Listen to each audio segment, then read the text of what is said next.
As Forças de Defesa de Israel, IDF, relataram que uma unidade da Brigada Bislamak estava patrulhando a área de Tal al-Sultan, em Rafah, na quarta-feira, 16 de outubro de 2024. 3 militares foram identificados e enfrentados por tropas israelenses enquanto tentavam se deslocar de um edifício para outro, disparando contra as forças de patrulha sempre que possível. Os tanques de patrulha e os veículos de combate dispararam projéteis contra os edifícios, destruindo ambas as estruturas. Somente na manhã de quinta-feira, 17 de outubro, um teste de DNA confirmou que um dos militantes era Yahya Zivar, o esquivo comandante militar. Também exploraremos em detalhes 2 possíveis cenários sobre como ele foi eliminado, tudo coberto nos vídeos a seguir. Às 10 horas da manhã de quarta-feira, 16 de outubro, um soldado do batalhão da Brigada Bizak notou uma figura suspeita se movendo dentro e fora de um prédio no bairro Sultan de Rafah. O soldado imediatamente informou o comandante do batalhão, que avaliou a situação. Após avaliar a ameaça, o comandante deu a ordem para abrir fogo contra a estrutura. O tiroteio com os militantes dentro do prédio foi intenso, com os militantes se recusando a se render. Por volta das 15 horas, um drone identificou 3 indivíduos tentando sair do edifício e se mover de casa em casa, usando as estruturas como cobertura.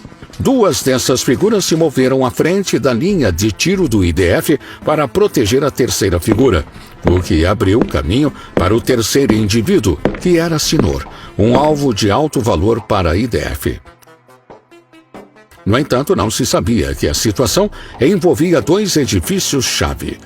O edifício A era onde os guarda-costas de Sinor haviam se posicionado, e o outro era o edifício B, para o qual Sinor se moveu. Foi nesse momento que as forças do IDF atacaram ambos os edifícios. Primeiro, abriram fogo contra a estrutura onde os guarda-costas estavam posicionados, usando tiros de metralhadora para neutralizar a ameaça e abrir caminho. A operação acidentalmente isolou Sinor, que havia se mudado para o segundo edifício.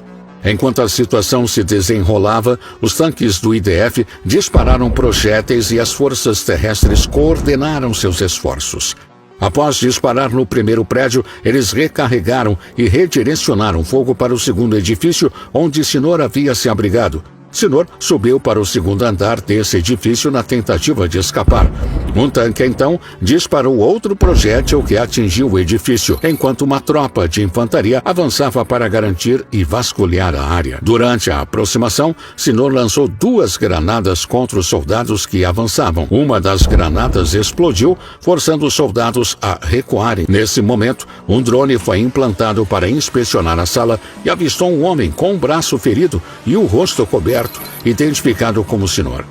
Quando o drone pairava, Sinor jogou um pedaço de madeira nele, tentando desativar o dispositivo. Em resposta, as forças do IDF dispararam outro projétil de tanque na localização de Sinor, garantindo o controle da situação. Nesse momento, o edifício inteiro foi parcialmente destruído e a figura foi esmagada pelos escombros. Este é o segundo cenário no sul de Gaza. O IDF implantou um número significativo de veículos de combate de infantaria Namer na operação. Esses veículos estavam equipados com armas de grande calibre e mísseis montados em seus topos, permitindo tanto poder de fogo pesado quanto ataques de precisão. De acordo com relatos de um soldado do IDF, as forças alvejaram o prédio onde Sinor supostamente estava escondido. Eles lançaram um míssil de um dos veículos Namer, atingindo a estrutura com uma enorme explosão. Para verificar o sucesso do ataque, o IDF, então, implantou um drone para inspecionar os danos e confirmar se Sinor havia sido morto. Na quarta-feira, 16 de outubro, as tropas não sabiam que o indivíduo que estava mirando era o próprio Sinor. Quando o drone entrou no prédio demolido, capturou imagens de um homem com o rosto coberto, mas não sabiam que ele era um alvo de alto valor. Em resposta, o IDF direcionou mais fogo para sua localização, eliminando Sinor. Não foi até o dia seguinte, quinta-feira, 17 de outubro, que os soldados do IDF chegaram ao local e confirmaram a identidade do indivíduo morto como sendo Sinor.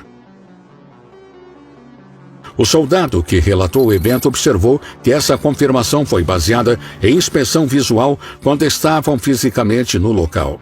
No entanto, por precaução, as tropas suspeitaram que o edifício poderia ter sido armado com explosivos.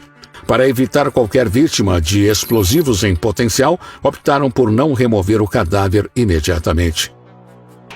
Em vez disso, retiraram parte do dedo de Sinor e o enviaram para Israel para testes de DNA para confirmar sua identidade. Mais tarde, no mesmo dia, após verificações minuciosas e garantindo que a área estivesse livre de quaisquer ameaças ou armadilhas restantes, o IDF conseguiu extrair o corpo de Sinor. Os restos mortais foram então transportados para Israel para um exame mais detalhado. Antes de nos aprofundarmos na estratégia militar de Sinor, como um canal de engenharia militar, vamos primeiro examinar como operar o tanque israelense Merkava. Agora vamos explorar o interior do tanque, onde encontramos a estação de armas do comandante. A característica mais proeminente aqui é a extensão da mira primária. Ao lado, você pode ver a unidade de exibição do comandante. Esse é o sistema de controle do comandante que rastreia alvos usando visor panorâmico de 360 graus e se move conforme demonstrado nesta animação. Em resumo, o comandante pode operar a torre, procurar alvos e disparar a arma. Vamos dar uma olhada mais de perto na estação do atirador. Esta seção é referida como o manípulo do atirador, com 2 controles pretos que servem como os comandos principais. Acima deles, você encontrará um pequeno interruptor vermelho que naturalmente é o gatilho. Quando esse interruptor é pressionado, o resultado é o disparo do canhão de 120 milímetros. É importante notar que o atirador pode operar esse conjunto de interruptores em um dos lados. Quando pressionados e mantidos, o atirador pode girar a torre, como demonstrado na animação. Esses interruptores também podem ser usados para elevar ou abaixar o canhão. E quando ambos são pressionados e girados, o resultado dessas ações pode ser observado do lado de fora do tanque. Quando o atirador solta o interruptor, o movimento do canhão para. Localizada imediatamente ao lado do comandante está a seção do carregador. O que é particularmente interessante é a capacidade do carregador de escolher uma revista giratória eletricamente operada para o tipo de munição necessária. O tanque é equipado para armazenar 48 rodadas de munição, cada uma armazenada com segurança em seu container de proteção. Uma revista giratória eletronicamente operada é projetada para acomodar 10 rodadas que estão prontamente disponíveis para uso imediato. Esse sistema é projetado para evitar uma situação de ignição acidental. Além disso, o tanque está equipado com um morteiro de 60 milímetros posicionado dentro da torre. Quando a situação exige, o operador pode iniciar o disparo da rodada de morteiro. Quando pronto, o carregador pode disparar a rodada de morteiro, como mostrado nesta visualização.